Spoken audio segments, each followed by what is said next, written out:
And ever wonder what happened to the comedies that didn't dominate the box office in the 1980s, while films like Back to the Future and Ghostbusters rightfully earned their iconic status? A wealth of hilarious gems slipped through the cracks. The 80s were a golden age for comedy, and audiences were eager for a good laugh after the more serious tone of the 1970s. The genre exploded, giving rise to new subgenres and a constant stream of films. Um, um, with so much comedy being produced, it's no surprise some movies got lost in the shuffle, and but being overlooked doesn't mean they weren't funny. Um, Many of these forgotten films are among the decade's most hilarious, and thankfully, streaming services are giving them a second life. Let's take a look at some of the most underrated comedies from each year of the 1980s.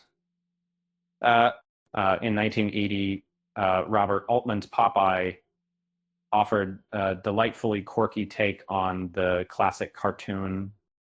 It wasn't just a simple adaptation, it was a semi spoof, uh, subtly poking fun at the very idea of bringing comic strips to the big screen. With catchy tunes by Harry Nilsson, it's an ambitious musical comedy that still holds up today. Moving to 1981, Modern Romance stands out as a sharply observed and hilarious look at relationships. Writer, director, and star Albert Brooks perfectly captures the neurotic anxieties of love with a charming cynicism that was ahead of its time. 1982 brought us Dead Men Don't Wear Plaid, a truly unique and bizarre film starring Steve Martin. It cleverly incorporates footage from older films into its narrative, creating a hilarious and inventive parody of noir detective stories. In 1983, Valley Girl captured the essence of a new youth culture. Uh, it's a charming high school romance that introduced audiences to the unique vernacular of Southern California, and marked one of Nicolas Cage's earliest roles. 1984's Top Secret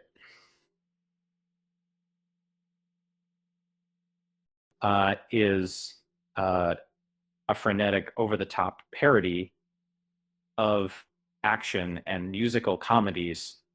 From the creators of Airplane, it's packed with gags, and features a young Val Kilmer in a breakout role.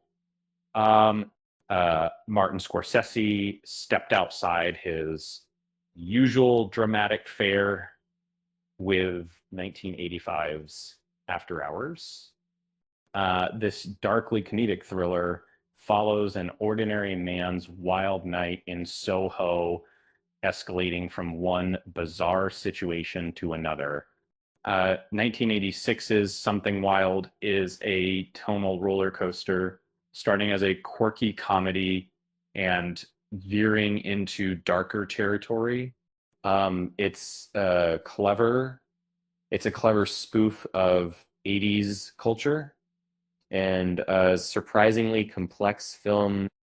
In 1987, The Secret of My Success offered a lighthearted and charming take on the classic rags to riches story. Michael J. I prescribe. Um, it it Fox shines in this feel good comedy that embodies the spirit of the decade. And 1988's I'm Gonna Get You, Sucka is a hilarious parody of blaxploitation films. That it's a loving tribute to the genre, packed with absurd gags and memorable characters. And finally, in 1989, UHF delivered a dose of wonderfully weird comedy from Weird Al Yankovic. This cult classic is a celebration of silliness and a perfect example of why some movies deserve a bigger audience. It's a reminder that even in a decade filled with hits, there were plenty of underrated comedies waiting to be discovered. Um, with that said, thanks for watching. And until next time, see you next time.